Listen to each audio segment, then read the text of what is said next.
You are entering E&C's Pod of Awesomeness. So you gonna jump in there, Bird?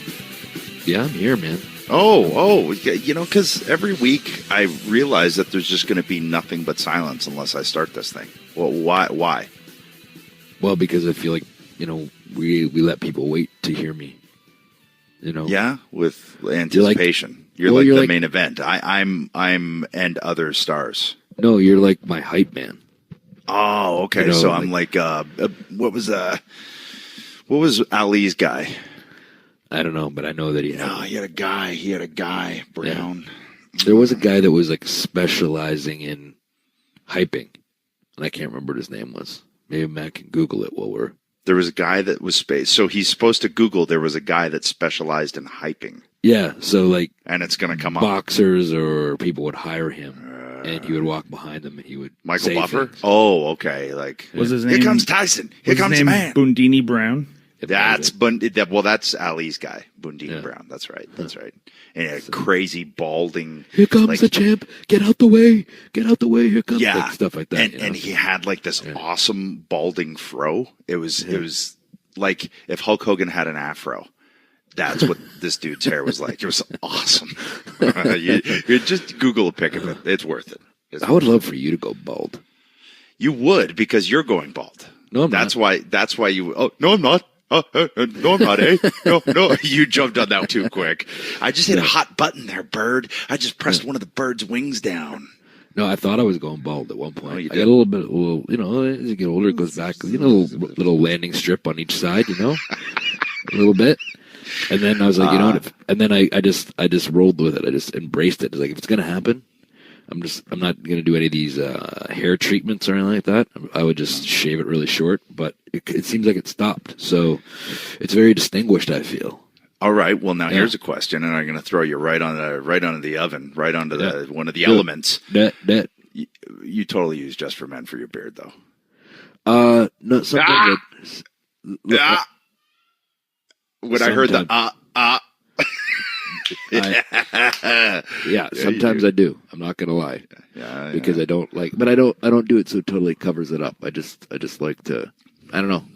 It's just I'm very uniform. I like to have things a certain way. So, your OCD is what you're saying. Yeah, you're OCD with your beard. Me, I look like I've aged probably 52 years with this beard because I don't touch it. So there's a lot of white through there. Yeah. Kind of starting to resemble Gandalf. Yeah, you're also a smelly loser, but that's another story for another day. That's just your way of trying to get back at me for throwing you on the spot about the Just for Men and saying you're balding. That's your comeback, because I'm a smelly loser. Very age-appropriate comeback.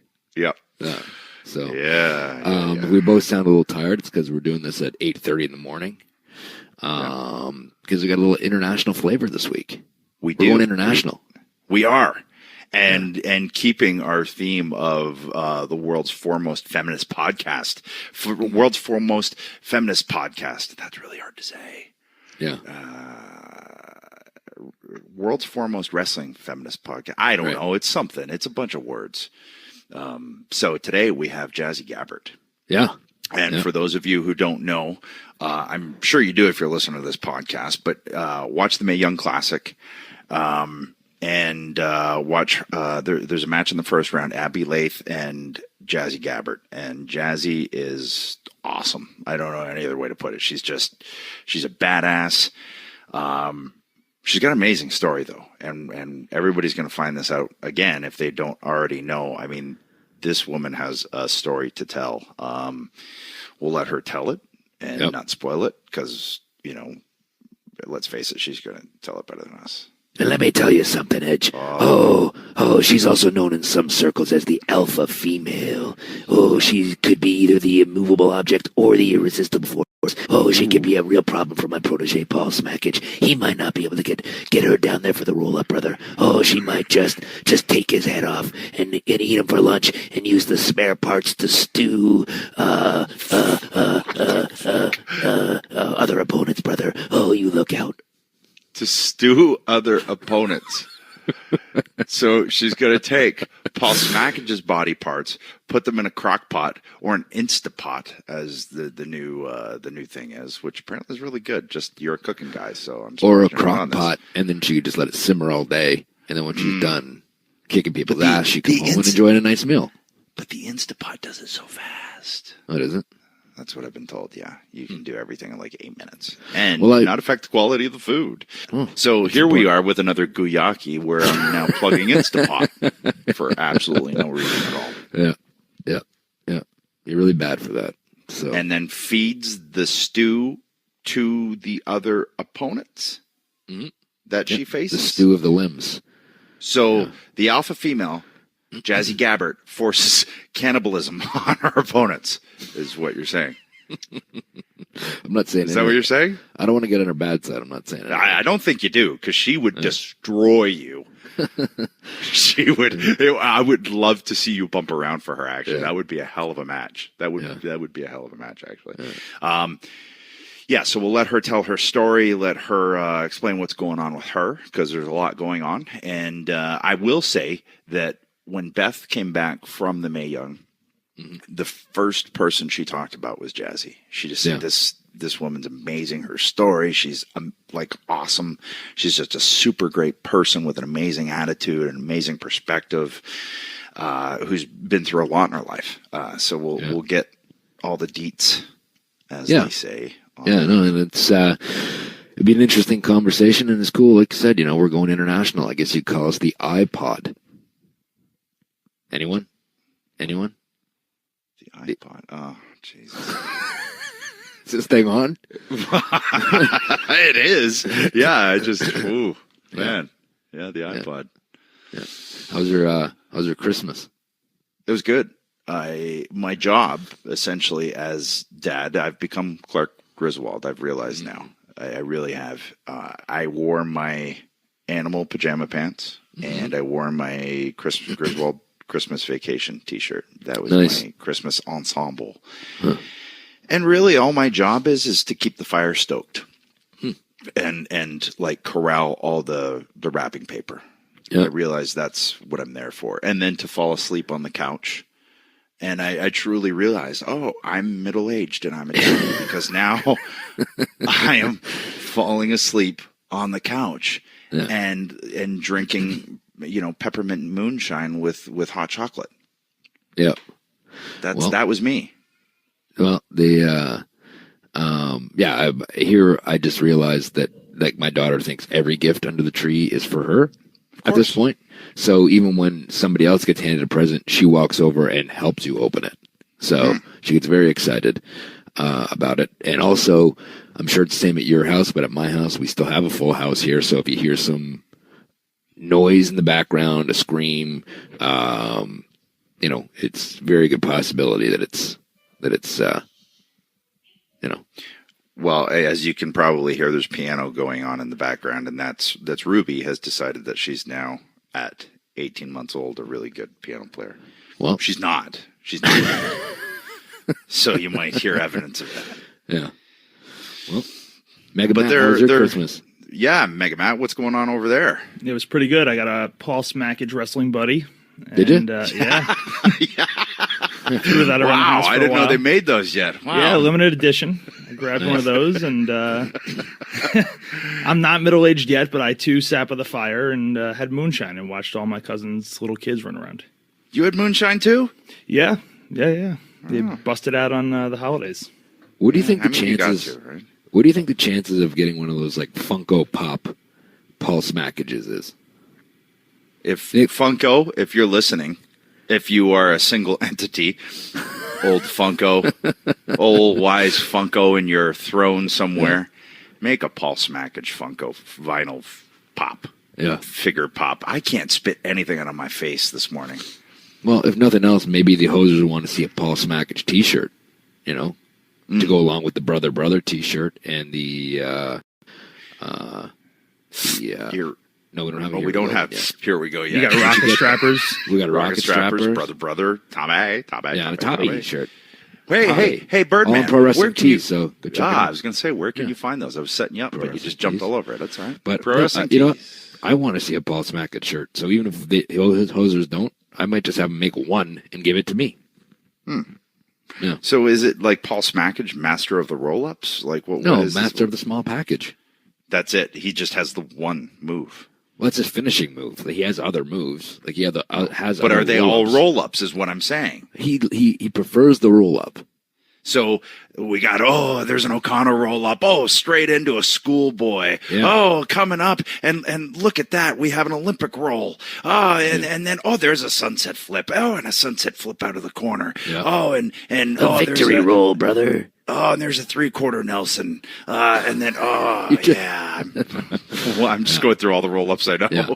And then when he hooks that arm over the neck and he looks at the crowd and gives that little finger signal, the crowd goes like fucking insane because they know the small package is coming. So it was kind of like Jake back in the day. Yeah. He'd hook for the DDT and give the little woo-hoo. Yeah. So this week, randomly, it's completely off topic of Paul Smackage. Yeah. Lyric just started doing Macho Man impressions. Oh, yeah? At the kitchen table. And I was like, oh my gosh, I have to record this. And by the time I got the phone out to start recording, she stopped. So I had to lead her in a little bit. But I may have sent these impersonations to one young, not middle-aged yet, drinking moonshine Megamat. Huh. Just saying. That's and there were cool. others as well. There was others too. So No. they may flitter their way across your ear holes at some point. And if you hear randomly a 4-year-old saying, yeah, that's why. It's good information to have. But you also spoiler alerted it. Easy for you to say. Yeah. But what else going on, brother? You know what I did do last night? I watched a little bit of the Samaka Down, which, as we've talked about, I generally don't get to watch the stuff the night of or anything like that. And I was able to stay awake for the first match. And it was so much fun. No, and I know that sounded completely derogatory, and I didn't mean it derogatory. It's just I went to bed after the first match. Because, by the time I was watching, it was 10 o'clock, all right? Yeah. And the kids don't care when you go to bed. They just wake up and say, screw you, you're up. So I watched the first match, which on paper sounds like it could possibly be a train wreck because it was 3 men in the ring all at the same time. And it was 3 tag teams. It was Shelton and Gable. It was Aiden English and Rusev, who were awesome. And it was New Day. And it was Xavier and Big E. And it was so much fun. Yeah. It was a really well put together match. Like I said, it could be a total train wreck, a complete cluster. But they were able to really, make things easily digestible, I guess. And it's live. It's not like SmackDown's taped anymore. Yeah. Shelton is throwing these cool straight knees. Gable's just a beast. He's double Germaned Big E and Aiden English, and it was just really, really good stuff. Usos were on commentary. They're super entertaining. Yeah. They were taking mind pictures, taking some mind pictures so they could study them later on. It was fun. It was a really good match. They didn't record it or get any footage of it. They have to keep it in their mind. Mind pictures. Yeah. That's funny. And Rusev, I have not been privy, I guess, to how over he has gotten himself. Oh, really? Yeah, he's doing this thing called Rusev Day. The Rusev Day, yeah. And Happy Rusev Day. People are going nuts. Yeah. Yeah, it's a thing. And Aiden English sings their promos, and it's really I like Aiden English, and I liked him the few times I'd met him at the Performance Center too. And I just thought it was hilarious. I think I told him this too. It's like if you just sang like all the time, like hold on a second. No, so again are going to. No, I'm not going to let you finish. I'm not going to let you finish. Say your piece, and then I'll tell you the real story. I saw him at the Performance Center, and I'm not saying. And as soon as you say that, you are saying, and I get it. How many times have you done that on this pod already? I'm not saying. I'm just saying I said that. I'm not saying that because I didn't say that. What I said was he sings in his promos, and I told him if he sang for everything, like his entire life was a musical. Yeah, so Jay, you basically gave Aiden English his gimmick, is what you're saying. And yeah. Yeah, I guess in a roundabout way I am. Yeah, did you give Rusev his too? I helped him with parts of it. Yeah, You know? you did. Yeah. Yeah, I have this moniker that I want to pass on to him. He could ask for one more matchka. Oh, God. You are so proud of yourself right now. You are so proud of yourself. Yeah. How long have you been sitting on that one? Yeah. About 45 seconds. Yeah. And you probably gave Brian his yes thing too, right? If you think about it, though, right? That you gave actually to Diego Sanchez first. Rusev Machka. He could have like his T-shirt on the back that says "One more Machka," right? Yeah, sure. Yeah. Well, he can thank me for that later. Tip your waitress on the way out. But I think the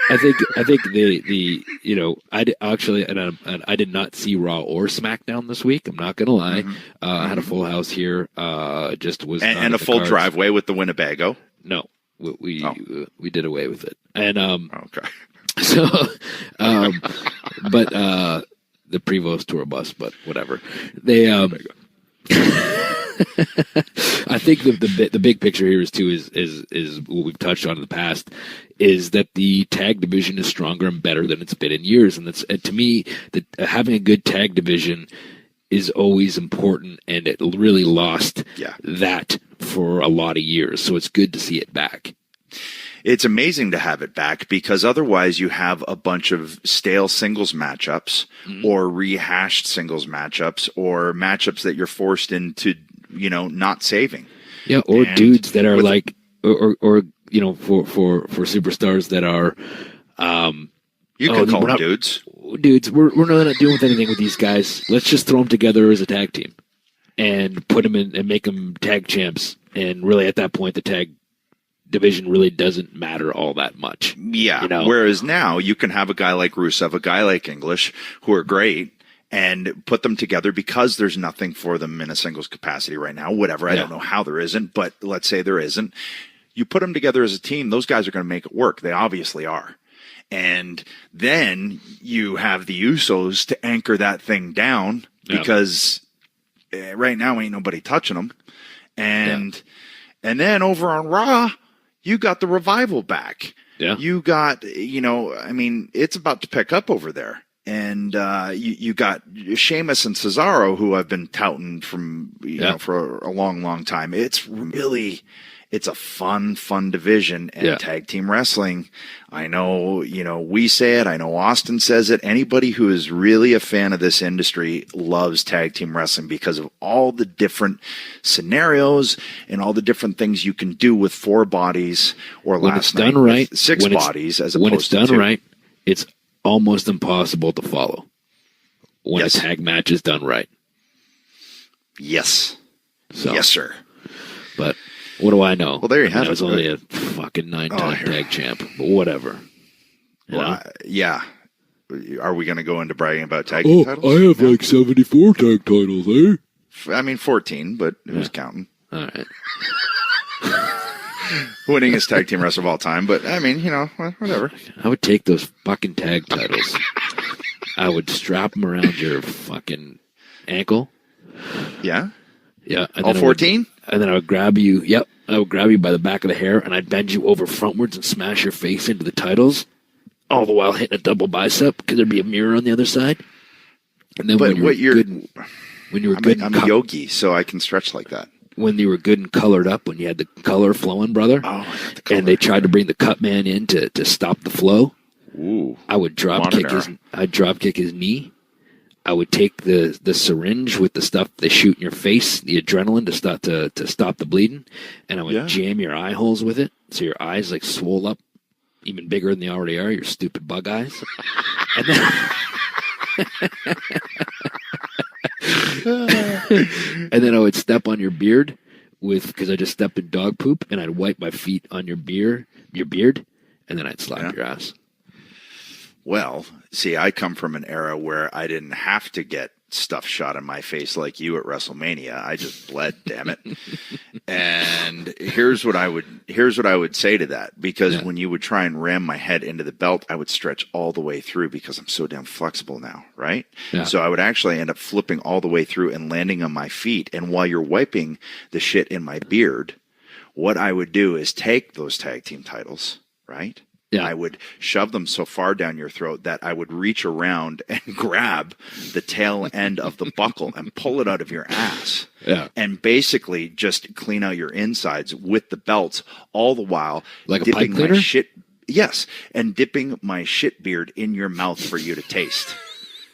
This is getting weird. So I'll take the shit beard, but you have to eat the shit beard. No way. All right? Yeah. No. You're a shit beard eater. I've been eating the shit beard my entire career. Now, why do I feel a shirt out of that shit beard? Yeah. All right. Eat the shit beard. They, the funny story is, the first time we talked about the Cutman was WrestleMania in Arizona. Houston. Was it Houston? It was Houston. No, I thought it was Phoenix. Maybe it was. I don't know. It was one of those ones. And we were kind of putting together the Money in the Bank match. And then when we were kind of walking through stuff, everyone would joke, well, this is where the Cutman comes in. And like, it's Houston. Do this, and this is where the Cutman comes in. Oh, and this is where the Cutman comes in. Like it was a kind of running gag that we were throwing around there. And then, of course, I think it was very early on in the match, Kofi does his amazing athleticism move where he jumps, leapfrogs the ladder we're charging at him with, and then turns around and drop kicks it in the face, and the ladder fell right on my face, and I'm laying there. All of a sudden, I feel a trickle, and I went, "Are you fucking kidding me?" Your stupid little peanut head got busted open. I roll out of the ring. I see the Doc come around, and he's staring at me, and he's got his gloves on and the whole thing, and I'm like, he got to me, and I pie faced him. It's like, no. Dick. And he goes, no, we have to stop it. And I'm like, fuck. Okay, hurry up. So I'm watching the match, and he's like cleaning me up, and he's shooting the thing in my eye. I'm getting shot up in front of 68,000 people, and I'm watching, and then I see a spot where I'm supposed to come in and make a dive. I knew the one spot I didn't really necessarily have to be there for, but the next one I had to slide in and do my Jimmy jump over the ropes, and I'd be back on the outside anyway. So at one point I was like, I have to do the spot. I'll be right back. I pushed him away. I slid under the ropes, did the jump, and then I crawled back around and let him finish shooting my face up. That shot of adrenaline gave you a burst of adrenaline. You hit the Jimmy jump, and then it all went out. Yeah, but the good thing was that my face was already frozen by the time I got back. I'm not a huge fan of needles, so my face was already frozen by the time I got back. So they just had to stitch me up when I got back, and that was that. And you're fucking ugly to begin with. I'm fucking gorgeous. So, yeah. So, there's our story. It's time, I think, we get to our interview this week. We get to Jazzy Gabert. The alpha female.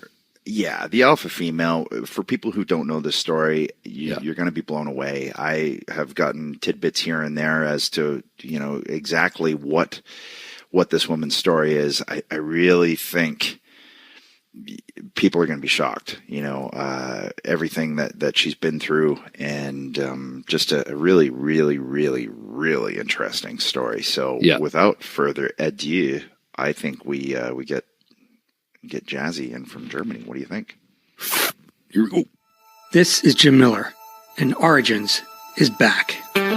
Recently, I gave you a behind-the-curtain look into the groundbreaking comedy Curb Your Enthusiasm.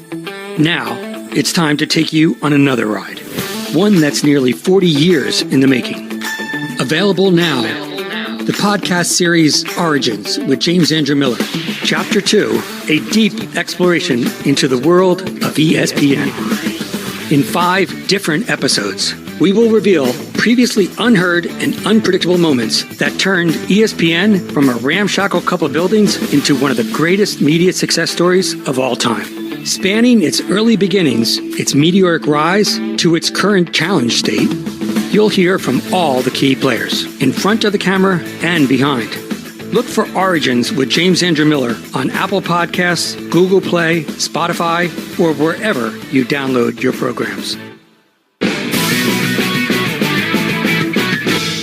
Jazzy. Hi. Hi. It's me. Hello. Nice to, I'll do air quotes, meet you. Yes, nice to meet you. How are you? So that's I'm Jay, good. and this is Adam, in case you need to tell the difference in our voices. And we have been trying. Yeah.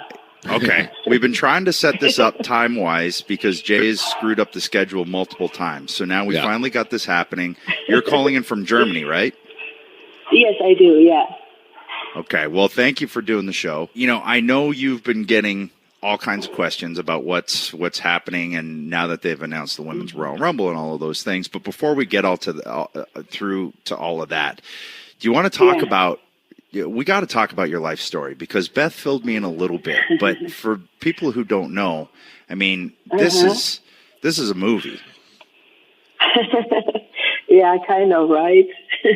Yeah, it really is. And I think for a lot of people, it would be, you know, it's inspirational. So, you know, I think anyone who's seen you in the Mae Young knows that your dream is the WWE, but where does that all begin? You know, Jay and I have talked about it. For me, it was seeing Hulk Hogan for the first time. I think for Jay, it was probably pretty similar, but where does that all start for you?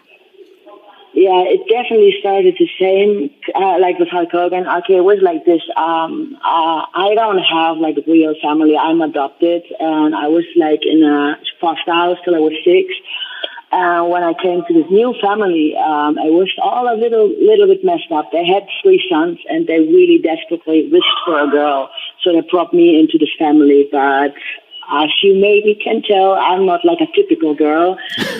So they were not really happy with me. I mean, I had always to fight for myself in the foster home, and now I have 3 brothers who really don't like me.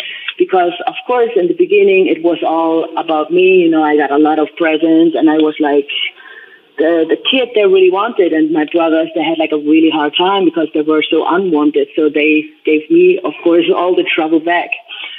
And then, because I was not the kid they wanted, they tried again, and then, hey, they had their little baby girl, and I was forgotten. Me and my brother, we were forgotten, and it was everything about my little sister.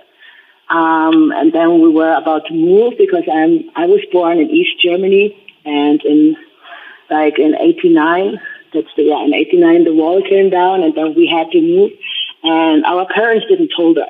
So we had just to grab the most necessary things, and we had to leave. And one of my brothers dropped down like a wrestling book. I didn't even know he had it, but it was like this golden wrestling book. It was like a calendar for kids. And I saw Hulk Hogan, I saw the Warrior, and I saw Macho Man, and it was like, whoa, these people, they're so cool, they're so strong, they're everything I'm not, you know? And then I watched wrestling, and they became instantly my family. Like, I felt like I belonged there, because I didn't belong in the real world, you know. I got bullied in school. My brother hated me. My parents didn't care for me.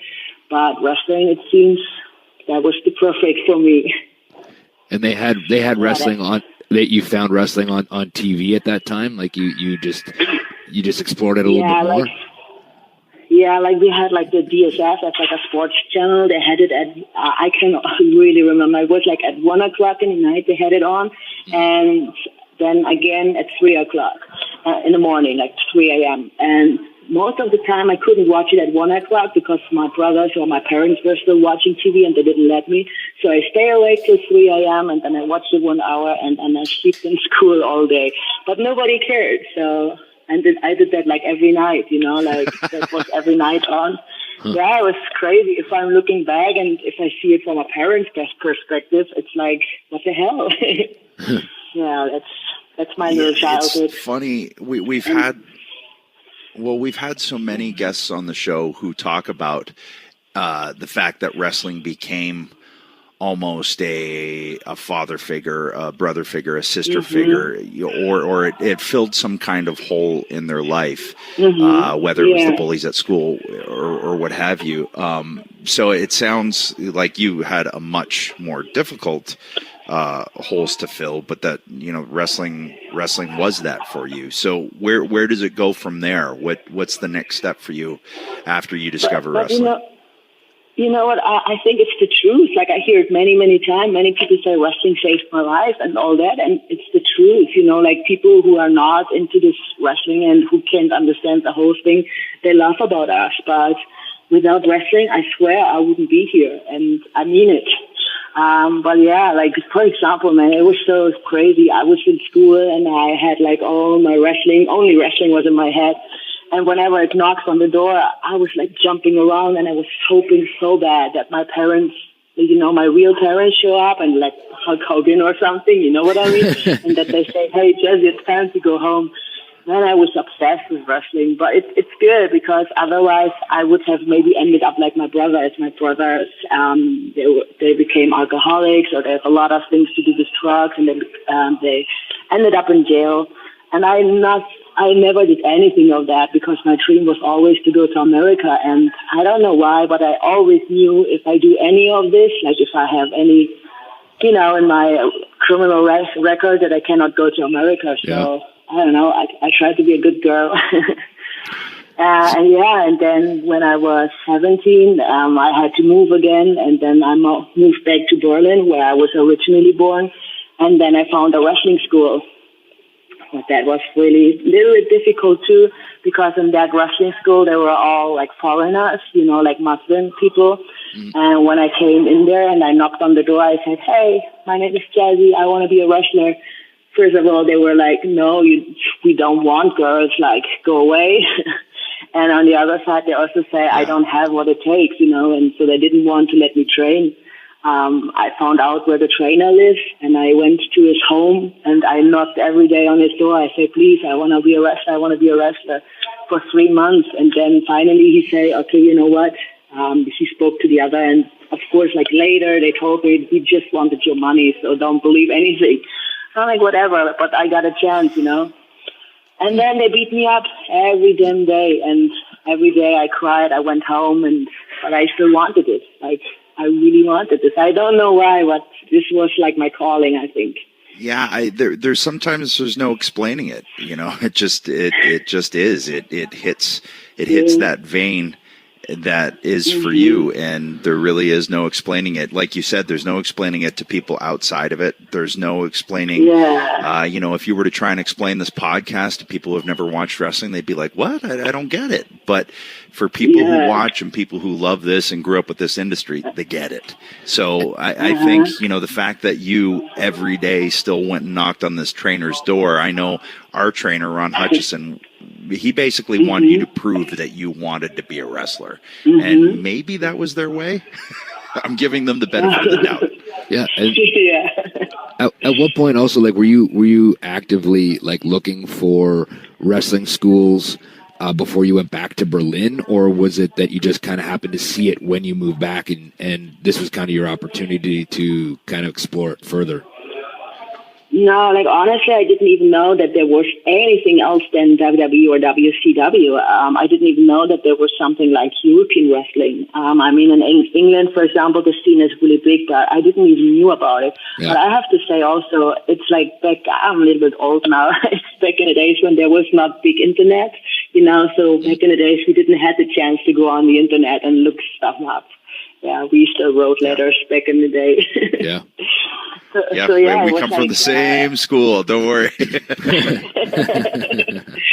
yeah, it was like big coincidence that I found the school in Berlin, and that we also like moved back to Berlin. That was also like I live in Bavaria. That's like 800 kilometers. I don't know in miles. I'm sorry. I was like a far away, so it was really coincidence. And yeah, and also what I want to say, when I walked back, I had to walk 1 hour back to my home. Always, I had to listen radio, also we don't have MP3 and stuff like this. Also, like, there was like radio songs came up, like, you can do it if you really want. And, you know, this was like, okay, I have to do it because this kind of songs come on, you know, and it was like God is talking to me. I don't know. It was crazy. Yeah, I used to always do that coming home from the gym. Like, I'd hear Final Countdown by Europe and go, okay, that's it. I got to go back to the gym. Right? And I think, too, that it's like for me, I was a small kid, and same thing, I was picked on in school, and I was always a small kid till I kind of grew a little bit later in high school and things like that. But I was also very shy. And for me, the wrestling, same thing. It kind of gave me an image of something that I always wanted to be, how I wanted myself to be, but I couldn't. So, and I was very much afraid to talk in front of people and big crowds and things like that. So it allowed me to kind of become the person that I always envisioned myself to be when I started wrestling, and I kind of came up with this wrestling persona. Is it kind of very much the same thing for you? Yeah, absolutely. I mean, some people know my gimmick I had before. Like, I was not always alpha female. Before I was Jazzy B, that's my trainer gave me that gimmick. I was like super skinny. I was like 60 kilo. I was pale and I had long dark hair and I was extremely shy and I was, how you say, like a victim, you know, like I got easily to pick on and, you know, like I was not confident at all, nothing at all. And yeah, my trainer really used me and many other people used me, you know, and I got in a lot of trouble and it was not an easy time. Talking about not easy time because of that constantly beating me up and constantly, you know, send other girls to the booking instead of me. I had to break up with that school. And I found my boyfriend back in the day and he gave me the new confidence. Like my old school said to me, you can never use this Jazzy B gimmick again. And I was like, I don't want to use it. Like this sucks anyway. Yeah. And then I had to see, you know, I had to think about which way I go now. Of course, I want to be a wrestler, but I don't want to have the old gimmick. And then I met Bret Hart on a tour. That was like my first real professional tour where like a lot of professional wrestlers were there, just like Sabu, Rob Van Dam, Sandman, and Bret Hart. And he told me the only way to find a real good gimmick for yourself that works is you take your character and multiply it like 10 times. And, you know, for example, you're funny, then you'll be like the most funny wrestler ever. Or you take something you want to be in the ring. And I choose this one because I wanted to see in the ring like a real strong, confident person, like a woman who are not, you know, just shaking ass like back in the days when there was like all the divas, you know. I don't want it to be something like that. So that's how the alpha female came up. So what year was this that you would have talked to Bret on the tour where Van Dam and Sabu and I met him 2008. Yeah, he came to Europe. 2008 it was. Huh. And when did you first start training? Was it 2001? Yeah, 2001 I started training. So I was like 6 years with this old school, with the school in Berlin, and then I broke up and then I went on my own. So what was so you said they were sending other girls to the bookings and things like that. So how did you start to kind of branch out on your own and start to get, start out on the road that you wanted to get on rather than being held back? Like you just said, you felt you were being at that school. Yeah, that was when I met my boyfriend, like my ex-boyfriend at that time. He was a wrestler too, and he showed me, like, I always believed my school that I need them to give the bookings to me or them to do all, you know, to arrange everything. I didn't know anything about it, but then I met him and he told me, no, you just write an email to the promoter, say who you are, and then here we go. And it worked. Like, I had few promoters who booked me, but back in the day I had no gimmick, you know, so they booked me, I was Jazzy. But one day my boyfriend, as I say, he was a wrestler, he went on a show and then he said, but it was not true. He said to the other girls, yeah, my girlfriend, she's at home and she's jealous. And they said, Jazzy, why she's jealous? She's the alpha female. And that's how my name came up. Oh, okay. Wow. Perfect name. Yeah, I mean, it's a great nickname. I'm glad you picked up on that. Yeah, and then the whole outfit, it was simply as that. Like, I picked black because black, it makes you skinnier, I heard.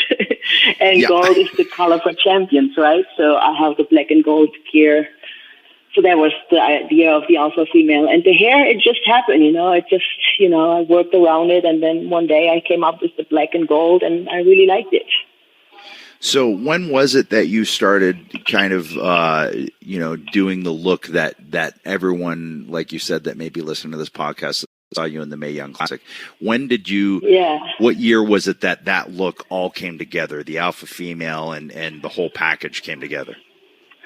Okay, the whole package came together, and now it's like a interesting story, I would say. I went to a tryout for TNA. I was still jazzy, like with no real gimmick. I had still my long black hair. And I went to the tryout, and the tryout was really bad. Like, I don't know, just everything was not cool. Like, the wrestling in the ring was not good. And I don't know, a lot of many mistakes happened. And then Bully Ray was responsible for the tryout people. So I went over to him, and I remember he and, what's his name, Storm, I think, James Storm. Yeah. They were like arguing. They had like a big fight, and I was like, I want to wait till they're over, and then I will jump in. So I waited, and then I thought they were over, but they were not over. But I interrupted them by mistake, and James Storm was yelling at me, so it couldn't be worse. He's like, it will get nowhere, and what the hell you think you are? And I was like, oh my gosh, it can't get any worse. Okay. And then I spoke to Bully Ray, and I was like, okay, I know this was not my best, and can you give me some advice? And then he said to me, okay, Jazzy, do you really think you are as sexy as our knockouts? Do you really think you have a chance? And that hit me like, wow. I mean, of course he was true, and it's a little bit harsh, but on the end, I'm really happy that he said that to me, because I went home, of course, crying because everything was so bad, and I shaved my head, and I said, okay, I can't be as pretty as them, so let me be ugly. And that's basically how the alpha female started. Well, I'm going to stop you there because it's not ugly. And thankfully, the rest of the world has caught up because, you look at the women's division now, and you see, if you look at a painting, it's a portrait of completely different women. And they're all different and beautiful in their own way. And I know that sounds cliche and it sounds cheesy, but it's not ugly. No, but you're right.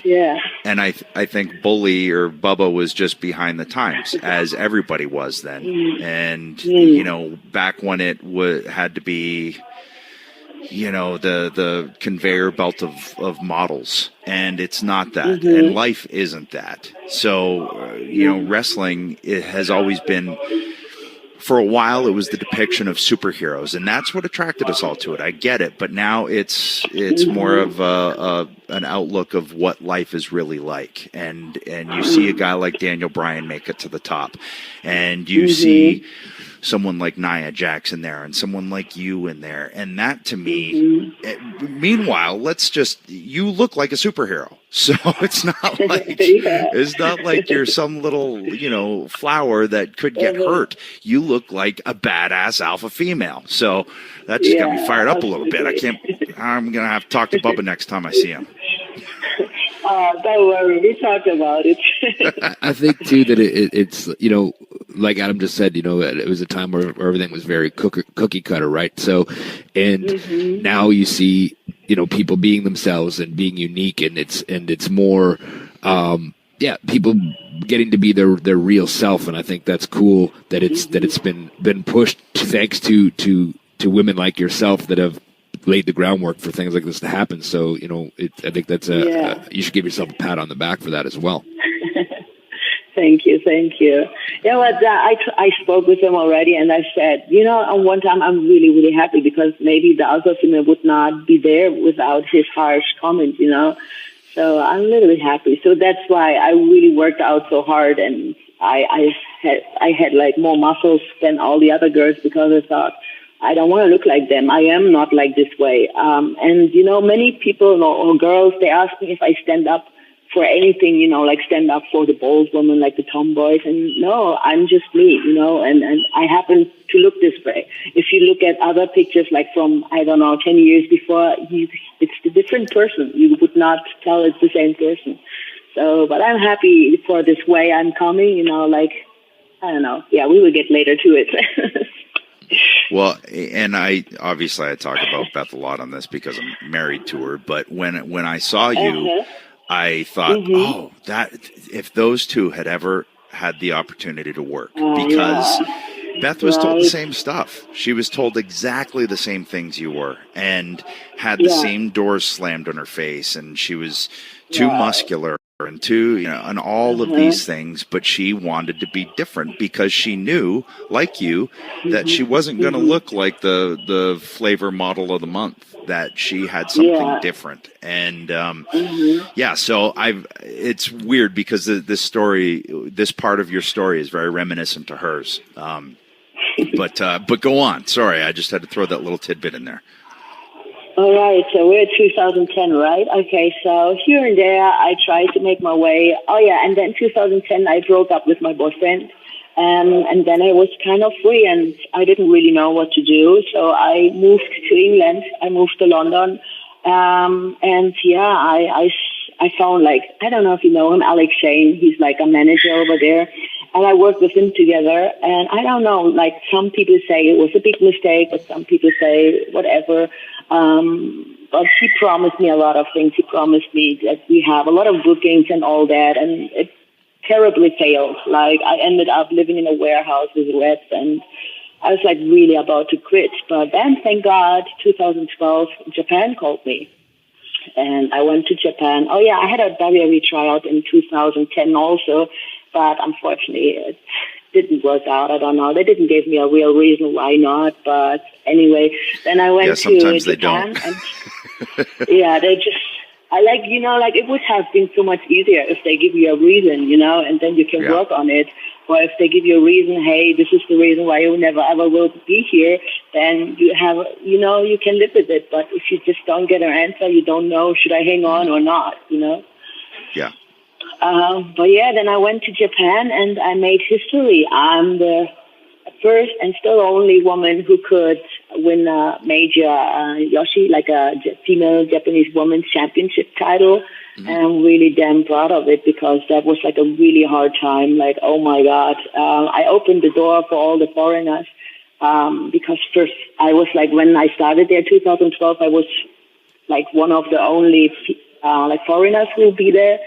And it was hard. Like, they beat the living hell out of me. Like, literally. I was bleeding and I had my eardrums broken all the time and I was just hurting like everywhere. But I wanted it really so bad. I was like, I really want to go to WWE.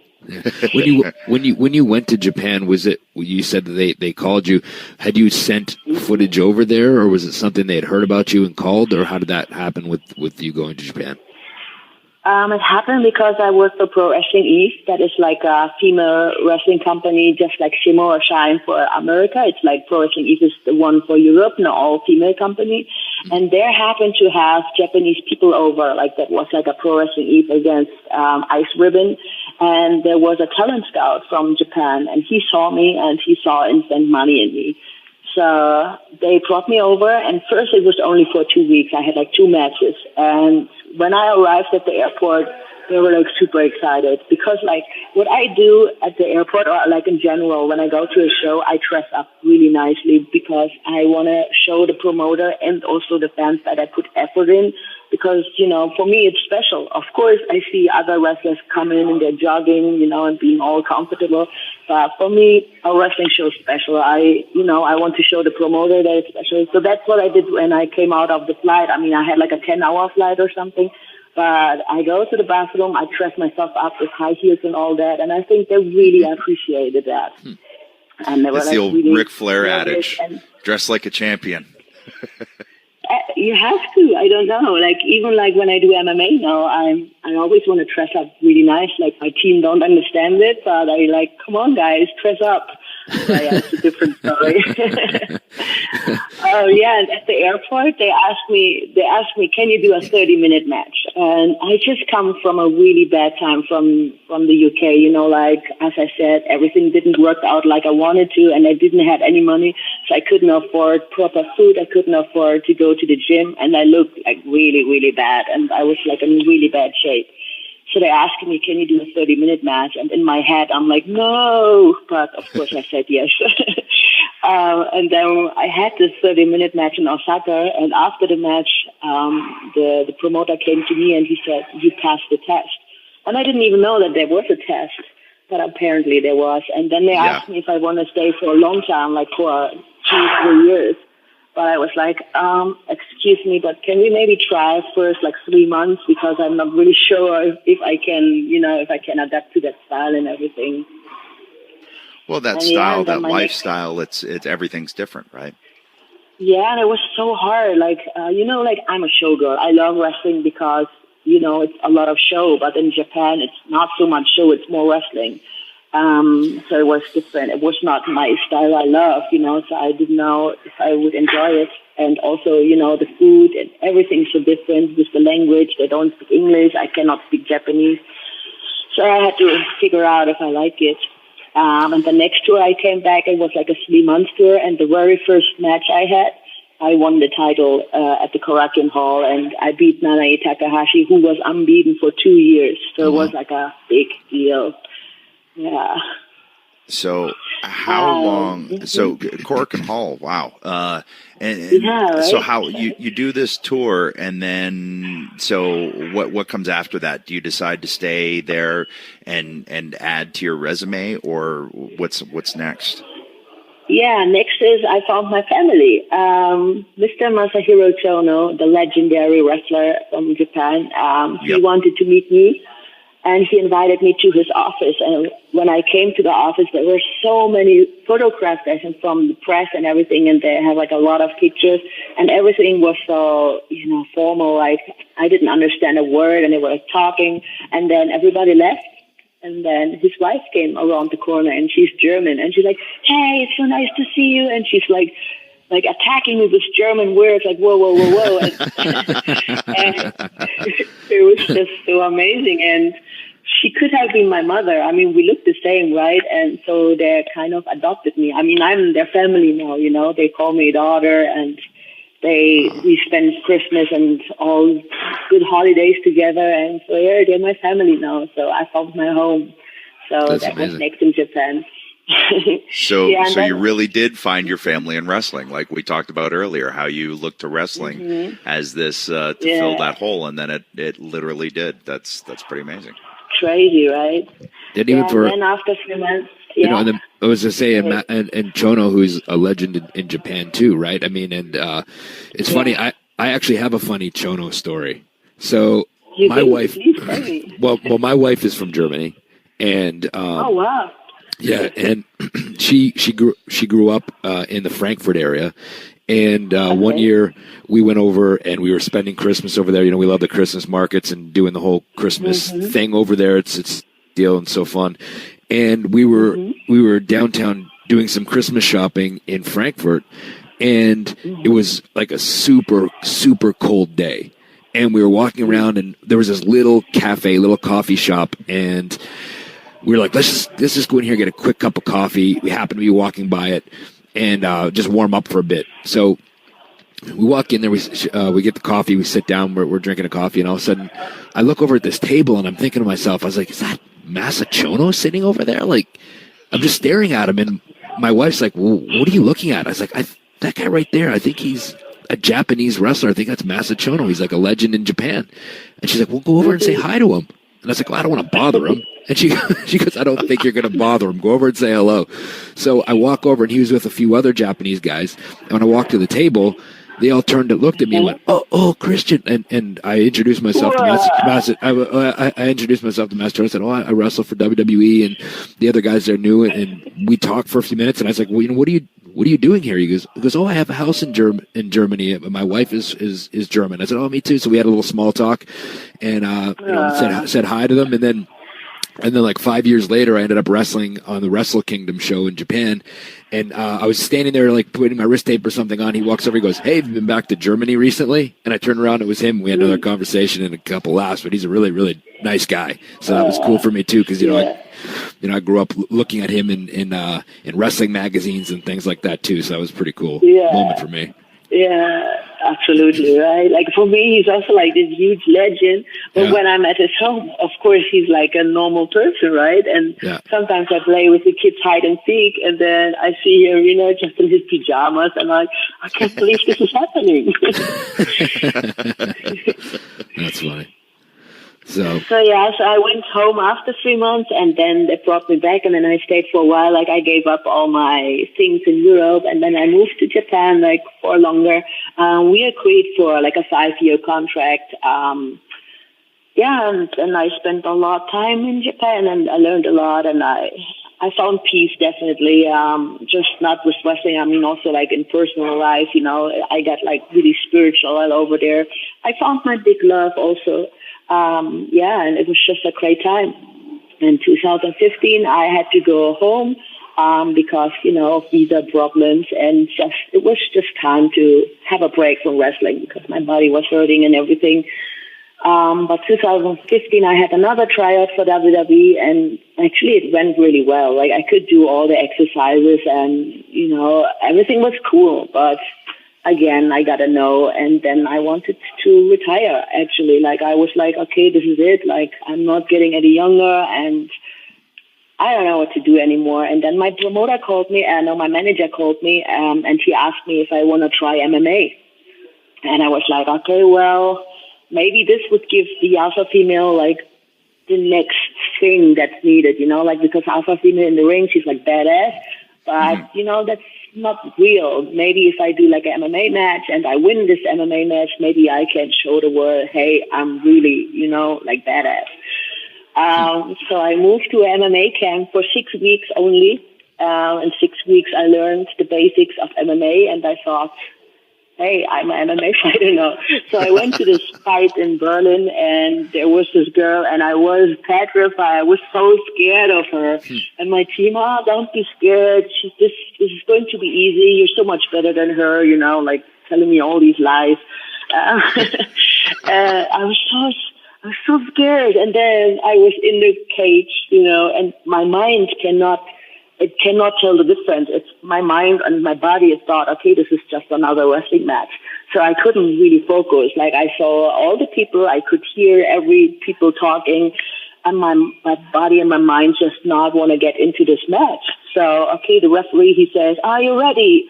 And in my head, I'm like, no, I'm not ready. And then here we go. And my trainer, he said, if the MMA fighter, the fighter who first throw a punch, he will going to win. Like this is like science. I get it. Okay, now this girl, she attacks me and she's hitting me so hard and she's punching me and it hurts like hell. And I'm thinking, oh man, looks like I'm going to lose because she hits me first. And it hurts so badly, you have no idea. But somehow I could survive. The first round is over. I'm like saying to my team, I just want to go home. But I then turn around and I see that she feels exact the same way. Like she was really same bad condition like I was. And then I remember I got hit really hard and it hurt so much and I wanted just to give up. But then there was like a woman in the audience. I don't know who she was. Like she looks like an angel. She had like these golden locks and she was like, Jazzy, you can do it. And I was like, okay. And I get up and I won. I know, right? But it was like that. And I won the fight with ground and pound. Oh, wow. So let me ask you, like, you know, you talked about obviously, you know, your journey in pro wrestling and how much you loved it. And you know, obviously you had a lot of doors closed and a lot of letdown and stuff until you know, kind of found your way. Did you have the same kind of feeling doing MMA that you did for wrestling? Did it fill the same kind of like voids for you, or was it a different kind of escape, or was it just something just to kind of even further your pro wrestling career more? Yeah, no way. Like, I hate to say it, but I like, not for me. Like, I don't love MMA for me. Like, this is nothing for me. Like, if I would have doing this since forever, maybe. But right now, and no, I don't love MMA. It's really nothing for me. I just did it because I wanted to be more successful in wrestling. So whatever I did, if it was photo shootings or if it's playing in a movie or I don't know, it was always because of my dream to become a wrestler or be more successful with wrestling. So when I did the MMA stuff, it was only because, I wanted to be more successful in my sport. And, I heard that WWE said always they want people who can learn, like when you go there, for example, they want to teach you something. And I think, and I heard the rumors about me that they thought I'm already a finished product and that I cannot learn anything new. That's why they don't want to work with me. But now I'm doing MMA and basically showing them, look, I can learn a freaking new sport, like how much more I can prove you that you can work with me. You know what I mean?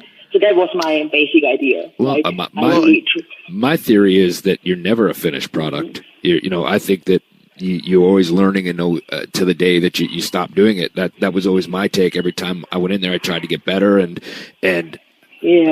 so I don't know.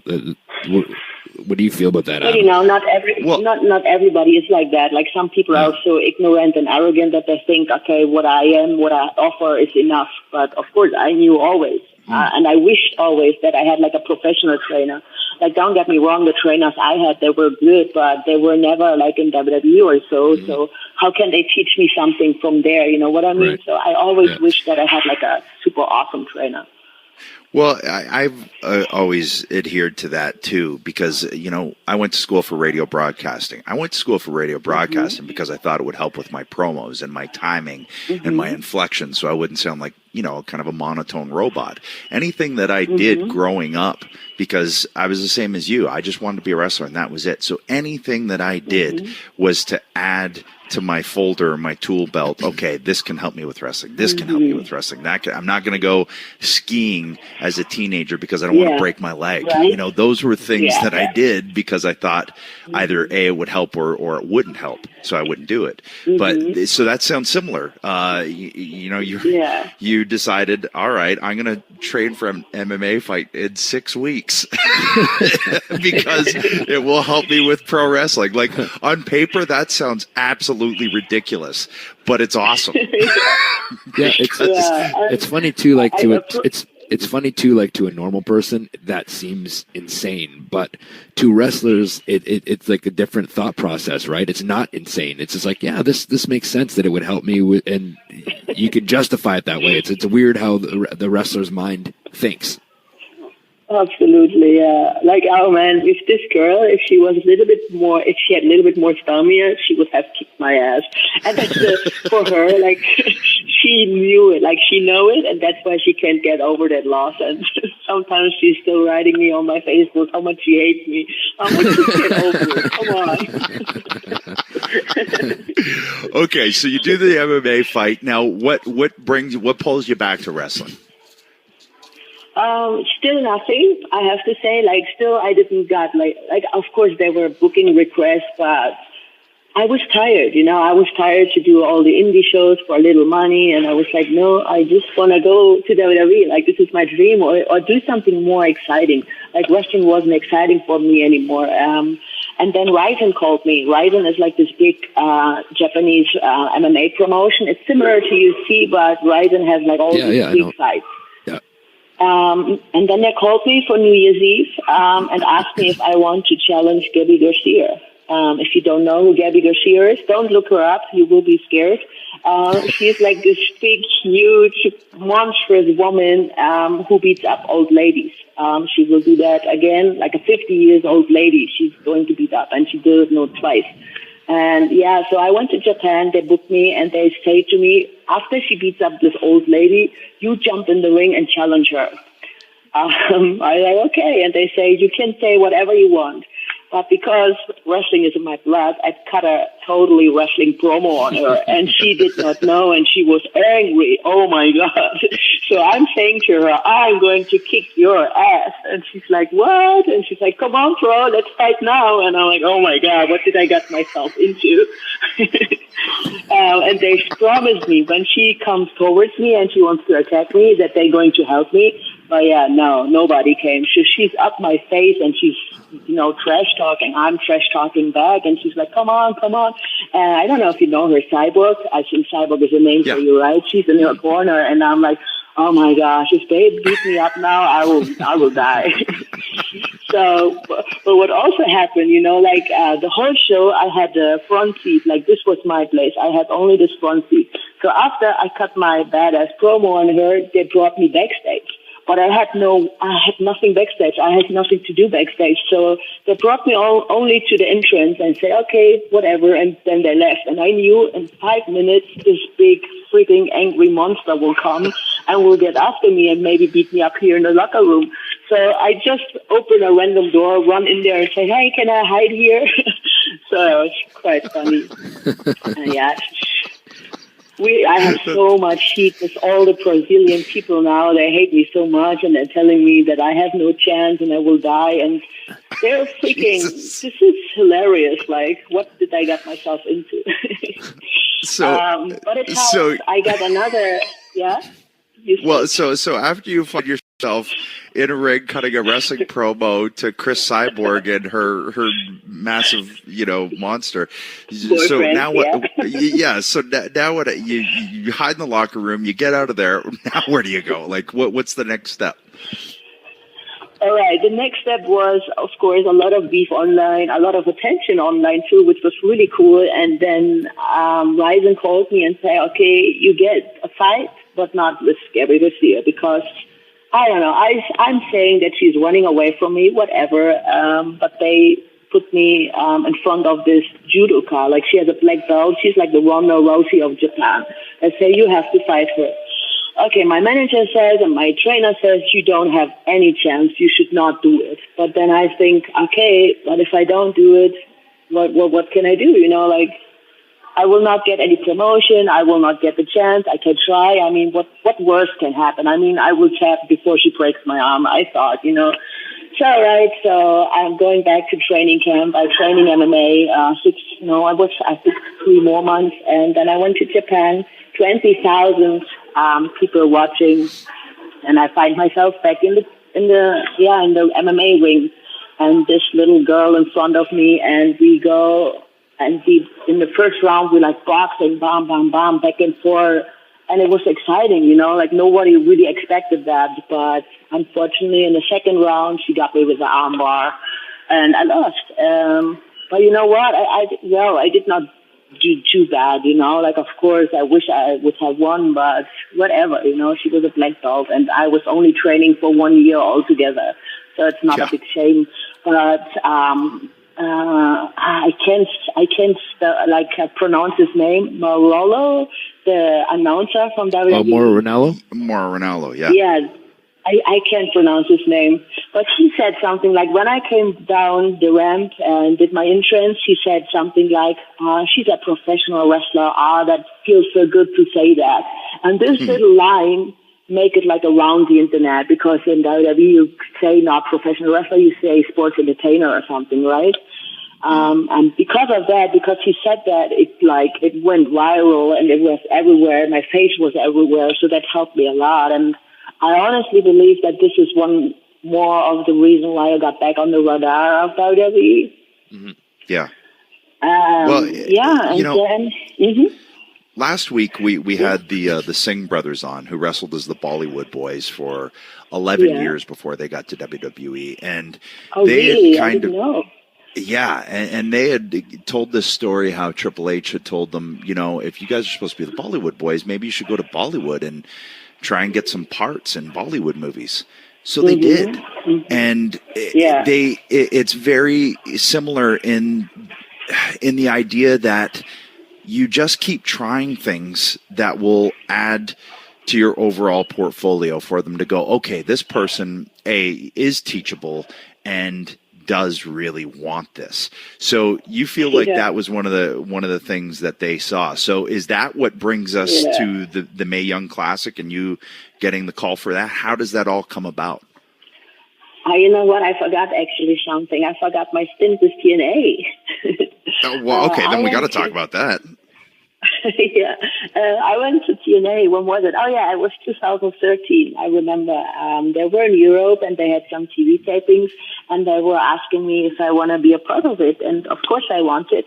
And they gave me this gimmick that I was a bodyguard of Chris Sabin, and Chris Sabin just broke up with his girlfriend, Velvet Sky.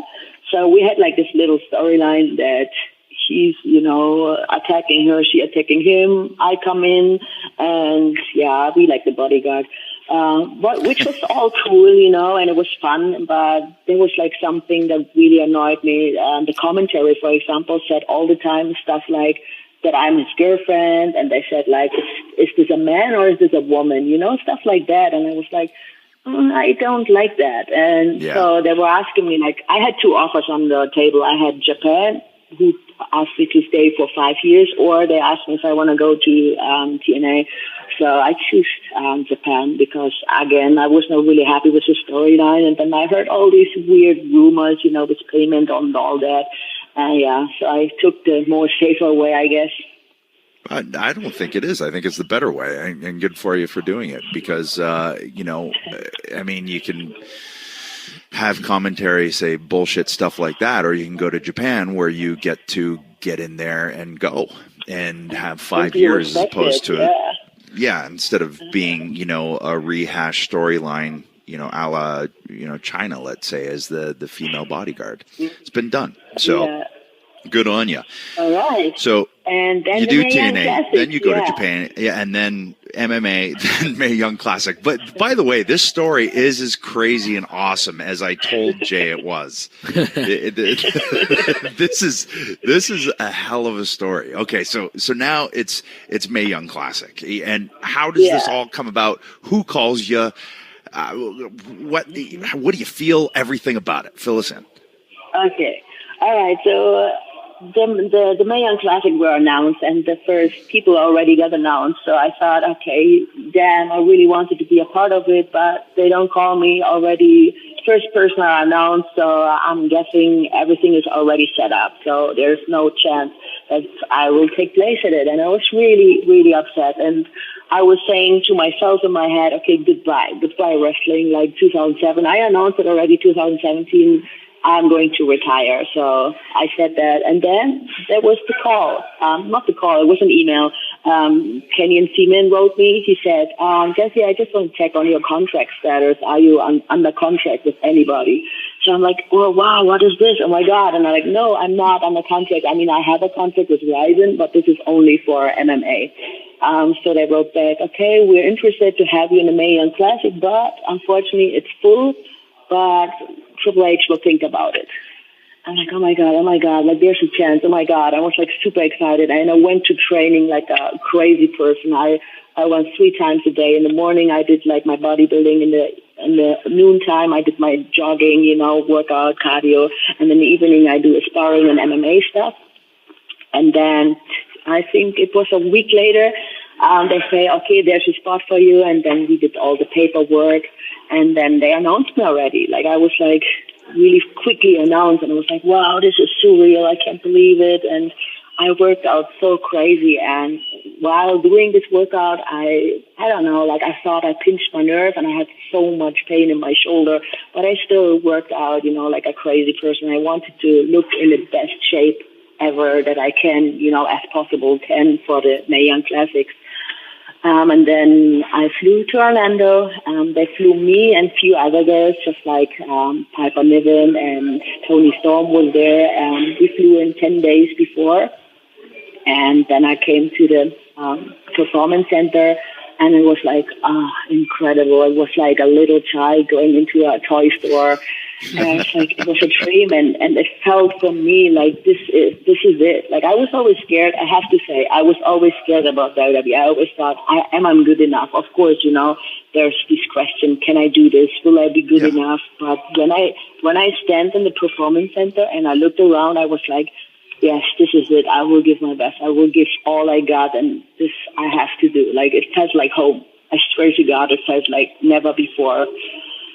And then we do like the normal paperwork, and all the stuff that had to be done. And I met all the people, and everyone was like super nice. And I made even new friends, even outside of wrestling, and it was the greatest time ever. And I shared a room with Kavita, the Indian girl, and it was just incredible. And then 5 days earlier, the other girls came in, and everybody kept a secret about it. Like, no one really talked about it, who's going to be in the tournament. So it was some surprises, and some, of course, obviously, why would they not be in the tournament? But it was like a big family reunion. Like, I mean, you know the girls, you know, from the internet, or you've been on the shows with them together. So it's amazing. And I also met the German boys like Alexander Wolfe and Axel Dieter Jr. They were there too, and they were really helpful. They gave me some advice, and they wished me good luck. You know, that was really great.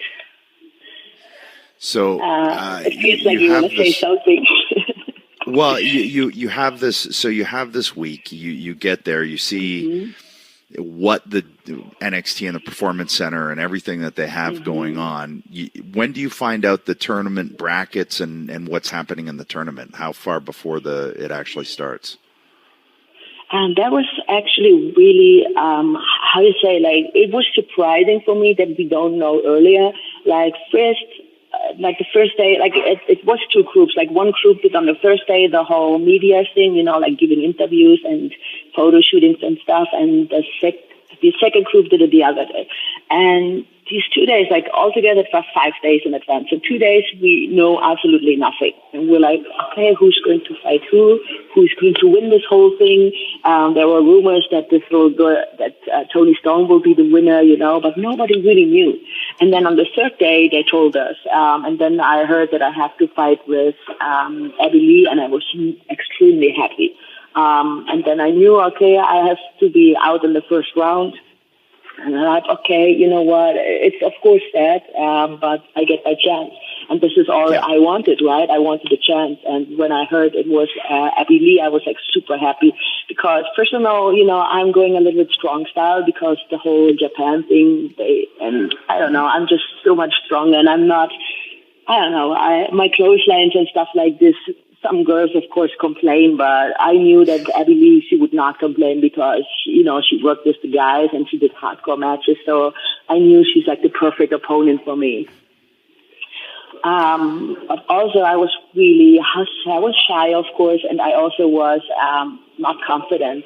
So I called my friend. I said, oh, God, I don't know what to do. And I'm really like, I don't know what to do. You know, I want to really impress everybody here. And I don't know how to do it. And they said to me, you know, like, they saw your footage. There's a reason why you're big. Give them the alpha female. I don't know why you even like talking about it. Just be you.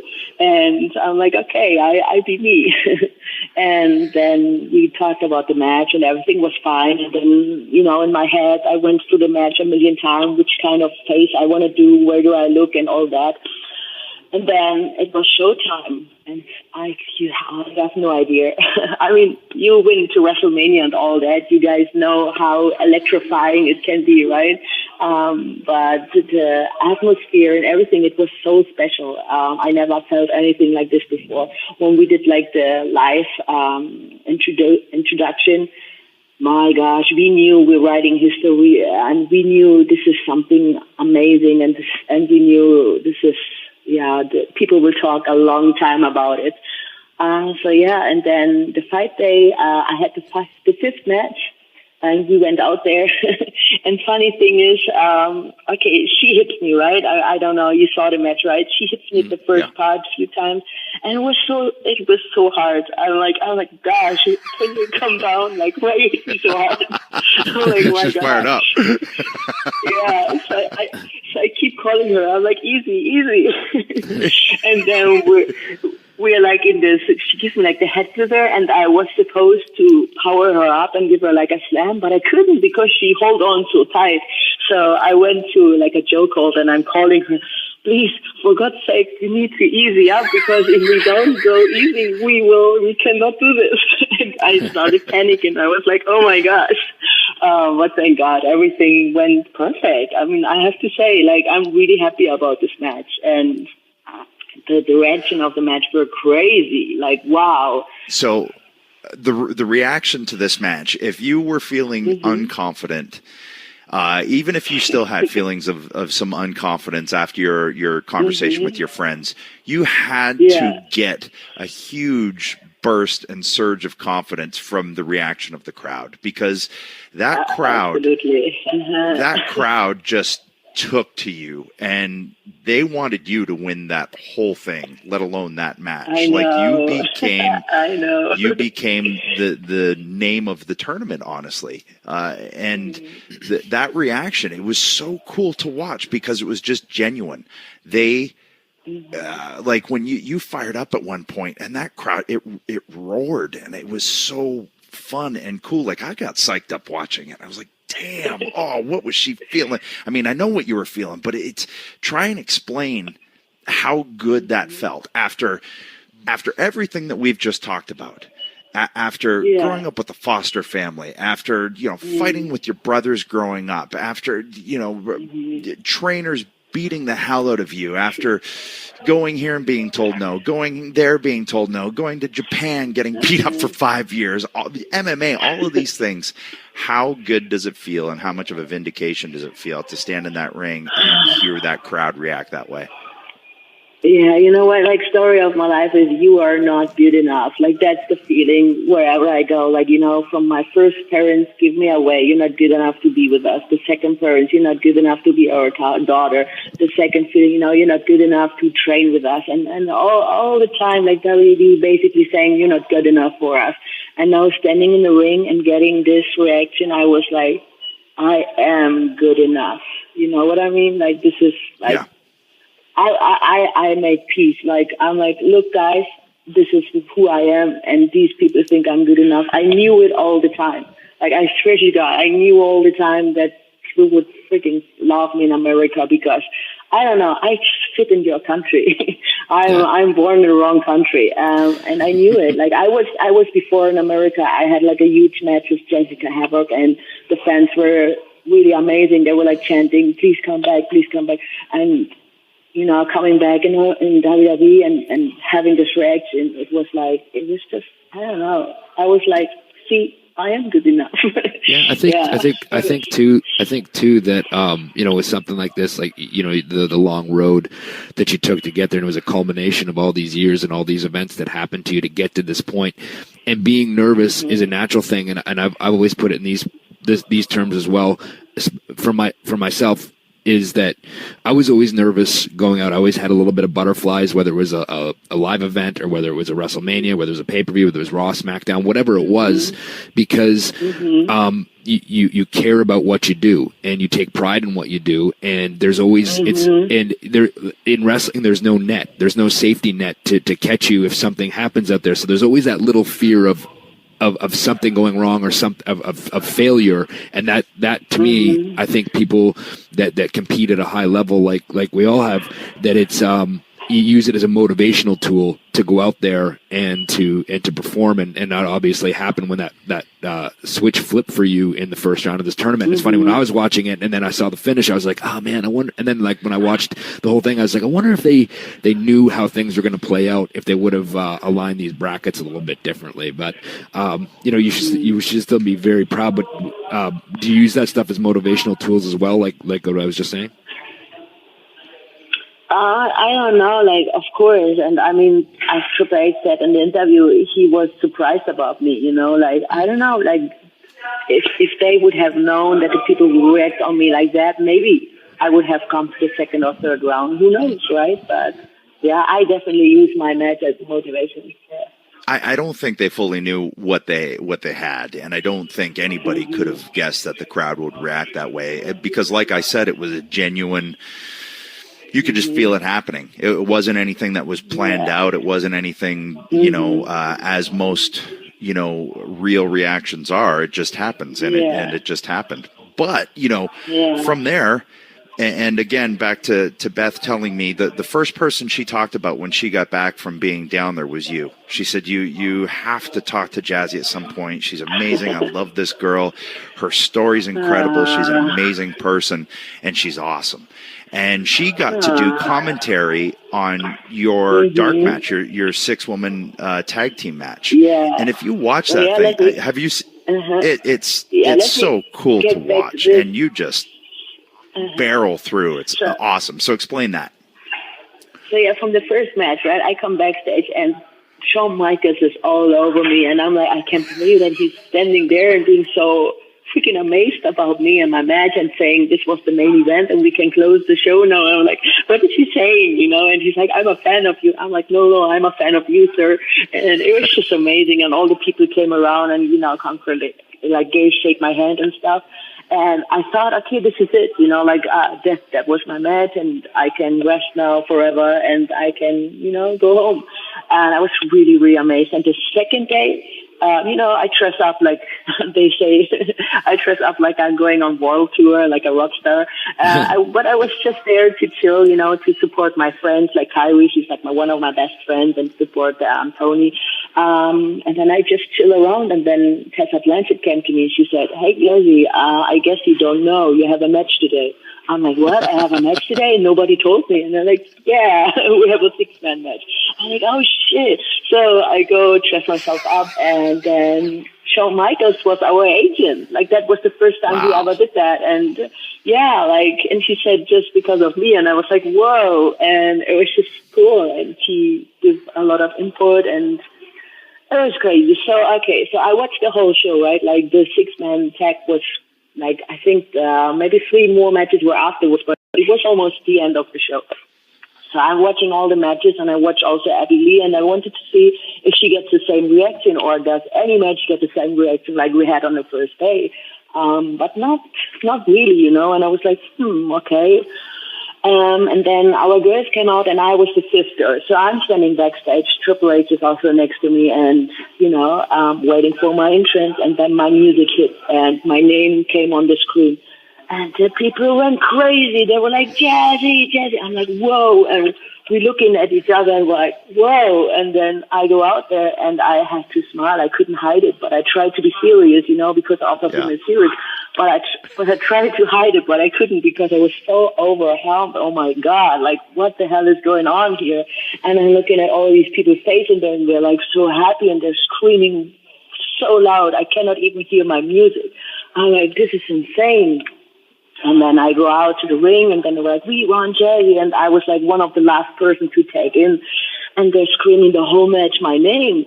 And I mean, there are girls like Santana Garrett and Tessa Blanchett and Kaylee Ray in it. Like, these girls are freaking amazing, and they're still screaming my name. And like, this is not real. I'm dreaming. And then I had my segment, and the people were so wild, and I can't believe it. And then I did the finish sequence, and the fans did not stop chanting my name. Please sign Jazzy. And I'm looking around, and I see The Rock's daughter, The Rock's mother, and the ex-wife, and I see Ronda Rousey, and I see all these people, and they were clapping their hands for me, and I'm like, wow. And then Kaylee Ray and Tessa, they say, okay, stay in the ring. I'm like, no way. And I was like, if you look at the footage, I'm one of the first who go out because I was so embarrassed. I don't know. It was like, I mean, I wanted to show WWE here, look, you know, like, I told you, but not this way, you know. I was really embarrassed. So yeah, let's just put this in perspective, and I'll do it for you so that you don't have to toot your own horn. But you go from these wrestling trainers in 2001 saying that, you know, no, it's not going to happen, to having Shawn Michaels for the first time ever wanting to be an agent and producer for a wrestling match after seeing your match the day before. Right. Think about that, folks. I guess Shawn kind of knows what he's doing. You know? Yeah, a little bit. You know, he's apparently pretty good, I guess. Yeah, that's. So let's talk a little bit more about. So you get this reaction after the 6-woman tag. You get that the please sign Jazzy chant. What happens when you get backstage? You know, who do you run into? What do they say? When I get backstage, I don't want to, say too much details, but I can tell you, like, people who did not shake my hand before, people who were not really friendly to me before, they were suddenly really friendly to me. And everybody was really happy, and Charlotte and Ronda Rousey came to me. They say, "Oh, we wish we have a match with you," and everything was super cool. And like, I mean, everybody in general was really awesome backstage, and I really enjoyed my time there. And everyone really treated me so nice. But afterwards, it was even better. So it was really amazing. And I had a good feeling because, you know, I gave my best. I gave what I could do. I had an opportunity, you know, and I used it. I can say as it was, right? And then it was time to say goodbye. Like, my flight was the next day already. Many girls who had to fly home. So everything was really quick. Everyone like dressed up and we all go to the hotel and everybody said goodbye. So that was the Mae Young Classic. Like, as quick as it came, as quick it was over, and it was just amazing. And it was a little bit a shame that it's just, I think it was 4 weeks later on air. So it was like, I want the people to see it now, but yeah, but the waiting time was amazing. And oh my God, my social media exploded. Like, I had like 10,000 more followers, so it was crazy. And, you know, like a lot of nice people telling me they saw me live at the Full Sail and they were really happy, and many people asking me for my autograph. So that was really awesome. Well, I know on this pod we talked about, you know, after watching it, and we were, you know, going on and on about you. And so if you... I listened to that. Well, and I agree with you. You made the most of the opportunity that you were given. You had one match to show what you could do. And I think that's an amazing lesson for any aspiring wrestlers or for anybody who is trying to get into the business or trying to get to WWE or trying to get to New Japan, wherever it is you're trying to get to. If you have one opportunity, it is possible to show everything that you can do in that, because that you did that and then some with that match. So you do the Mae Young, and now we have, you know, an all-female Royal Rumble coming up. I know you're getting asked constantly about a WWE contract. So do you want to fill everybody in on what's happening there? Okay, I will fill you guys in. Okay, so I'm going home, right? And I'm writing WWE a message. I'm saying, look, just want to make it clear, I'm fully available for you guys. MMA is just fight. Like, if you want me, I will be there. I'm ready. So this was my message to them. They replied, okay, we don't know which direction it's going to go with the female division, so we must ask you for patience. And I'm like, okay, that was a no. Like, oh, why? And I was really depressed. Like, I was like, you have no idea. And like, okay, so I was in my room. Like, I live in a, you know, shared house. And I was in my room and I was just laying there and like, just don't want to move, like just save the world. And then, of course, I need to get up to go do some business. I open the door and an envelope falls in, and I open it and it says something with WWE. It says Mae Young Classic. So I put it by side. I'm like, whatever. And I go to the kitchen, and then I'm thinking, my head is like something like Mae Young Classic. I signed the contract for the Mae Young Classic already, and I have the copy. Wait, what is it? So I go back and I'm reading what it says, and it says, "Dear Jazzy, because you did so well on the Mae Young Classic, we offer you a contract." I'm screaming. I'm like, oh my freaking God. So I have my contract, the one I'm waiting 17 years, right? I'm like, oh my God. I'm jumping around the house. I'm telling everybody, I have a contract. Here we go. So you after 17 years, after everything that we've talked about, you do the Mae Young Classic, you blow the doors off the place. You're sitting at home. You finally get this contract. You finally you're in. You're now a member of the WWE. You're in. I am a member. I am in. Yeah. And then a few days later, I flew back to Orlando. I had another dark match for NXT. While doing so, I get all the medicals done. You know, like when you want to be a professional wrestler for WWE, of course they check everything.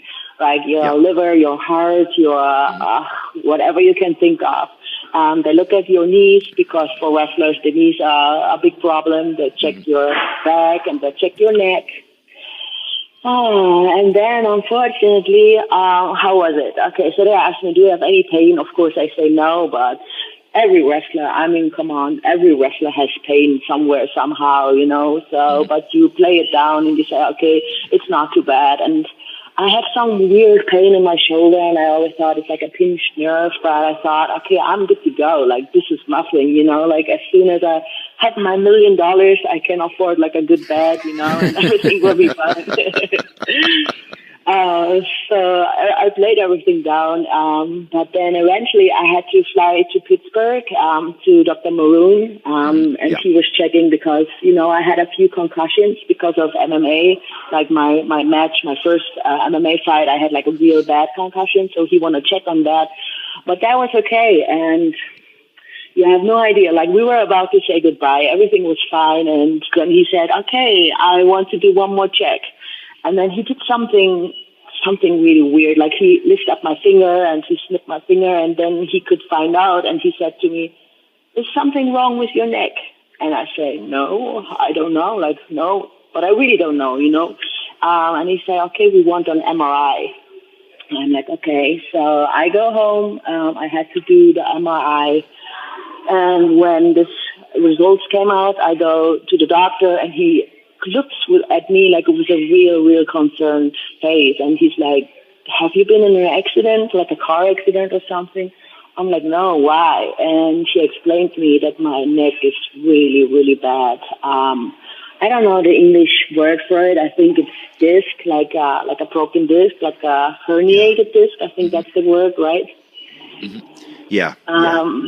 Yeah, and I had 3 of them, but also the bones of my neck, they were like all over the place because of the, you know, like the muscles, they were always so tight because, you know, wrestling and traveling. So it was a real big mess.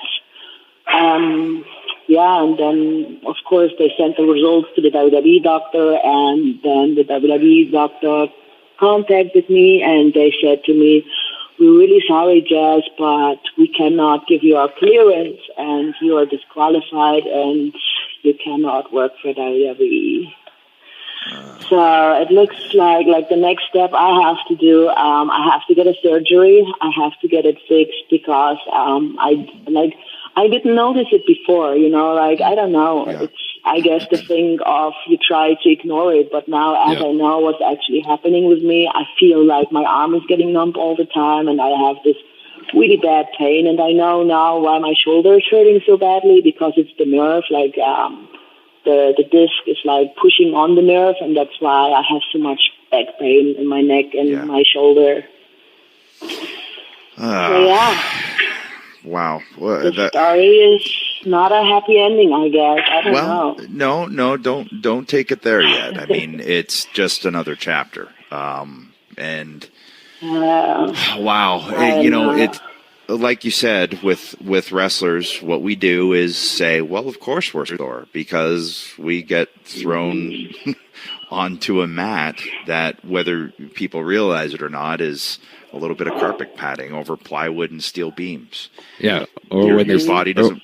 Or when the doctor asks if you've been in a car crash, and you're like, well, not really, but kind of, because kind of every night. Yeah. Mm-hmm. So I remember when I was in Japan, Io Shirai, she went to the top rope and she jumped right with a drop kick to my back. You know, that was the first time that I had. The first time I thought my neck is broken, and I went like just panic to the doctors. But in Japan, it's different. You know, you don't go have an X-ray and all that. You go to a massage guy, and he gives you like a massage, and he tells you, okay, you have this problem. Like, it's different in Japan, you know. So I never. I don't know. I never got it checked because it was all right, you know. And as I said, I didn't. The pain I had in my back, I did not put it together with the neck. I thought it's a pinched nerve, you know. So yeah, but I'm sad, and but I don't know. Like, there's days I'm really sad, and I really hate what it is, you know. And I hate I had to wait so long, and I hate that I had the chance. But on the other side, you know, I have so many great fans, and I have so many great opportunities, and I learned so many great people on the journey. And I mean, come on, I've been to Japan, I've been to Africa, I've been to America, and I had all these crazy experiences. But then again, it's a roller coaster. One day I feel really motivated to do something new. On the other day, I'm like, how the hell am I going to do it? Like for the next 3 months, I will not be able to make any money. You know, like I have the surgery and then I must recover and I have no idea what to do. I don't know what's next. I don't know if I can ever be back in the ring, you know, and it really scares me. Yeah, well, and yeah, obviously that's a massive roller coaster. You know, I mean, I kind of know what you're going through to a certain extent, but you know, and Jay too, but you know, it's still different because you just got the taste. But here's how I will try and position it to you, is that. Like you said, an amazing way to look at it is you've traveled the world. You've gotten to meet all of these amazing people. And more than 99% of the people in the world, you really did get to do your dream. So, and that's not to say that it's over by any stretch of the imagination. You know, who knows what other pathways within the industry, depending on what they say after the surgery. So that's the most important thing, is get the surgery done, get healthy, and then, see where you go from there. But, you know, I'm glad you had this sounding board to at least be able to answer your fans out there.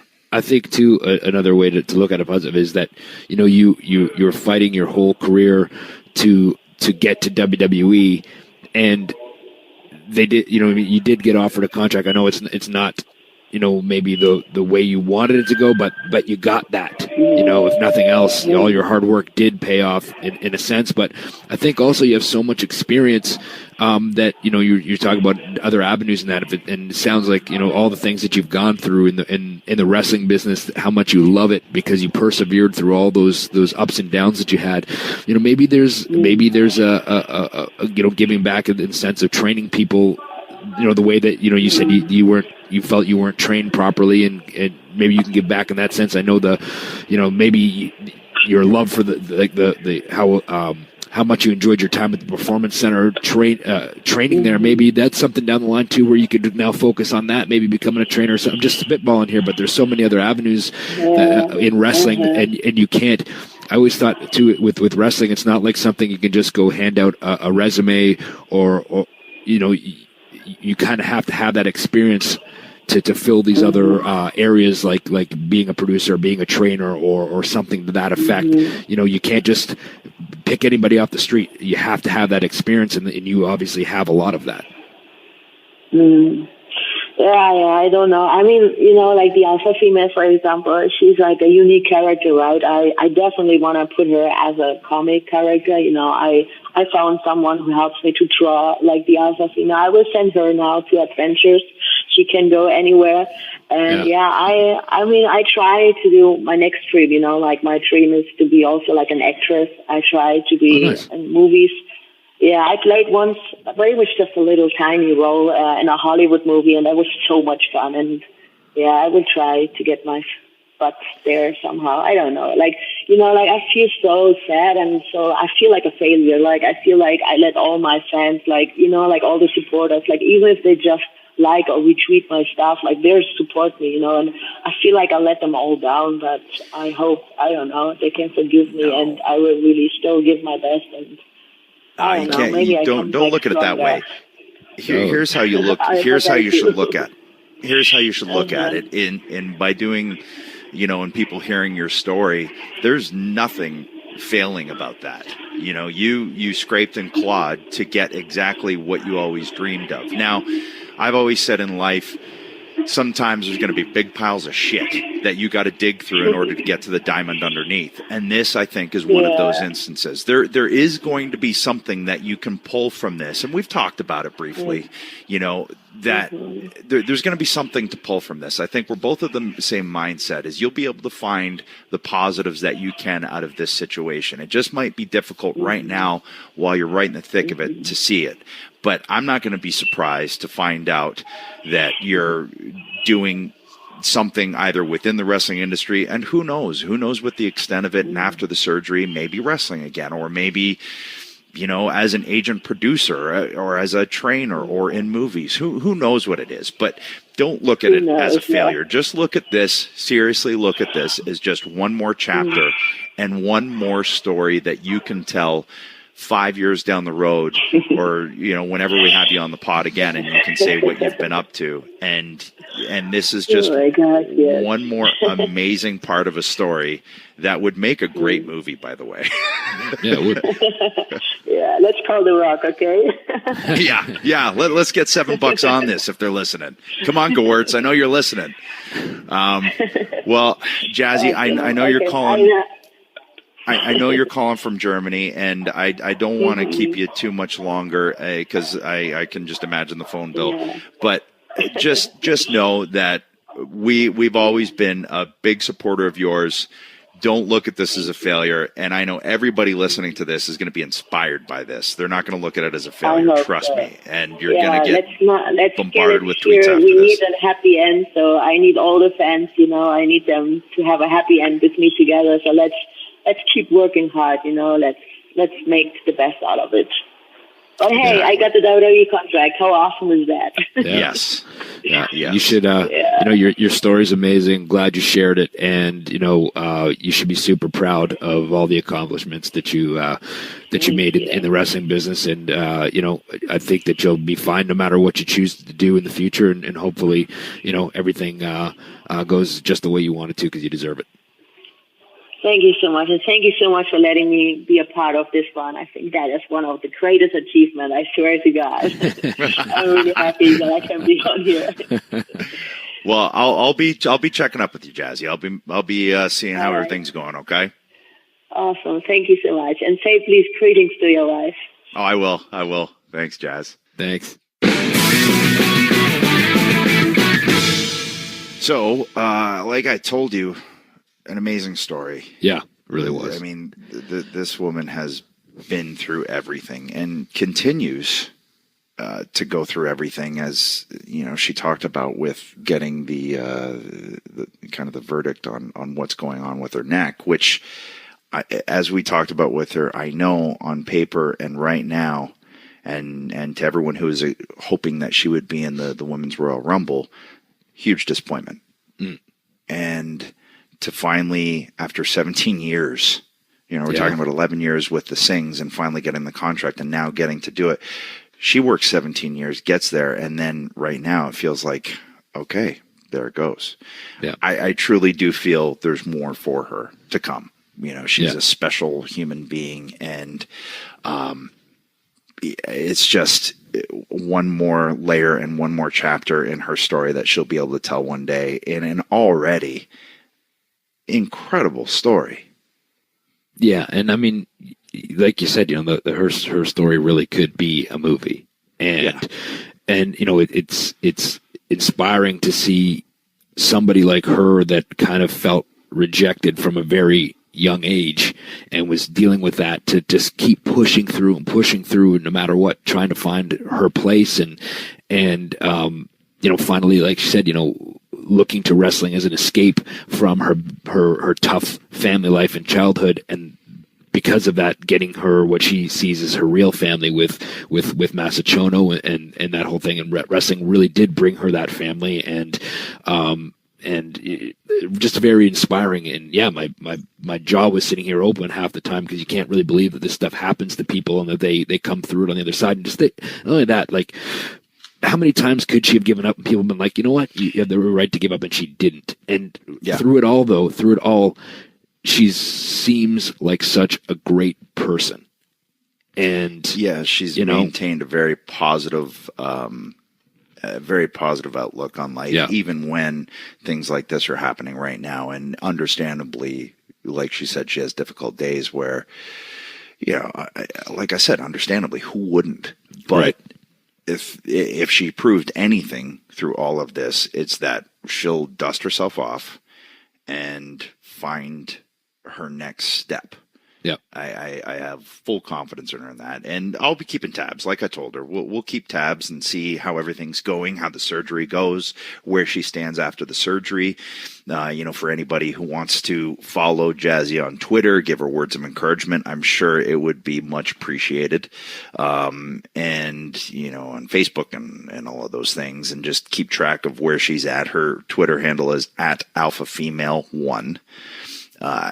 And I mean, I really do feel like that's not the last we'll ever hear of her. I think she'll end up doing something, whether it's wrestling related or movie related, or her story gets told. Yeah. Gawerts. But seriously, what a goddamn movie that would be. Yeah.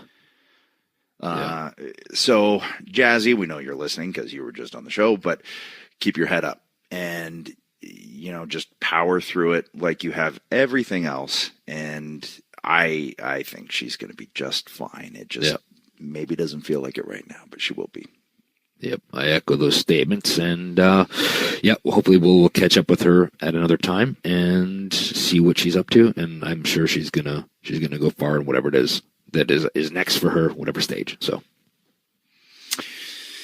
yeah, Bird, that was a pretty heavy interview at times. We got serious here on the E&C Pod.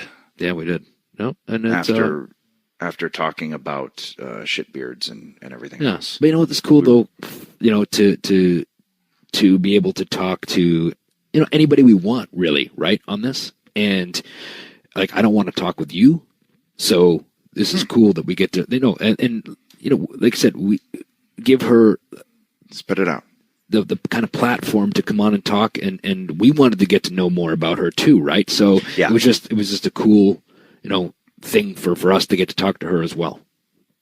Yeah, and if this show is in any way responsible for more people hearing that kind of story, then, that's what this is for. Because, I knew little tidbits here and there from what Beth told me, but hearing the full extent of her life story really is incredible. And I hope that there's a lot of people listening that didn't know and now have their eyes, open to what she's done with her life and how she's gotten to where she is. It's proof positive of just continuing to slug away no matter what. And telling us her story in her second language. It's sometimes you're trying to express yourself, and I thought she did a very good job of that too. It shows you the intelligence of a person that can express themselves when it's not even their first language. Yeah, I mean, from being an orphan to foster home to then all of the things she went through with wrestling training and MMA fighting, and then finally getting WWE. It's the last time I'm going to say it. It's an incredible story. I'm proud of her. I've never met her, but I feel like I know her just in talking to her and from DMing with her, and really, really. I hope the best for her, but I know I don't need to hope. She's going to be just fine. She's going to pull positives to her because I think that's the type of person she is. Yep. There we go. Birdman. All right, hosers. I don't want to talk to Adam anymore, so we're going to just end this whole thing right now. And when you hang up, I keep going. Oh, you do? You have a second pod, you and Matt? Yeah, we go on for like another hour, me and Mega Matt. Just tear it up. Yeah, we do. We do a New Jersey Devils podcast about that. We do, and we talk about Chico Rush and Bruce Driver all the time, and that's it. Hey, and guess what? Yeah. We have the data, we have the gigabytes, we have the terabytes, and all the technical jargon that I don't know what it means to tell us that they fast forward through all of your parts just to us. Fuck you. Well, I'm going to talk to I'm going to talk to Valerie Zelapukin after this. Oh, are you? Yeah. We're just going to throw all the devil's names we can over the years out. Yeah. Oh, man, Terrari. Oh, he was on the other day. What a guy. Fucking Jim Corn. Fuck. I hardly knew you. All right, so now nobody knows what the hell no, it wasn't Jim Corn. Anyway, no, it was Tom Curvers. Fuck, well, Jim Corn, he was on the Devil. He was on the Red Wings, too. Oh, was he? I know he was on the Leafs. Man, Matt knows. Maybe it was Tom Curvers. I don't know. Tom Curvers was, for sure. Yeah. This isn't a fucking hockey pod. Well, it can be at times. I guess it can. Yeah. It will be in a few minutes. Yeah? Exactly. Yeah. Screw Get you out of here, guys. Jay. Get your little stork legs and go flap away to your Fuck nest. you. I'm going to go call Phil Esposito and do our Tampa Bay Lightning podcast. Oh, with Iserman, and you're the British Knights ambassador for Tampa Bay Lightning. Yeah.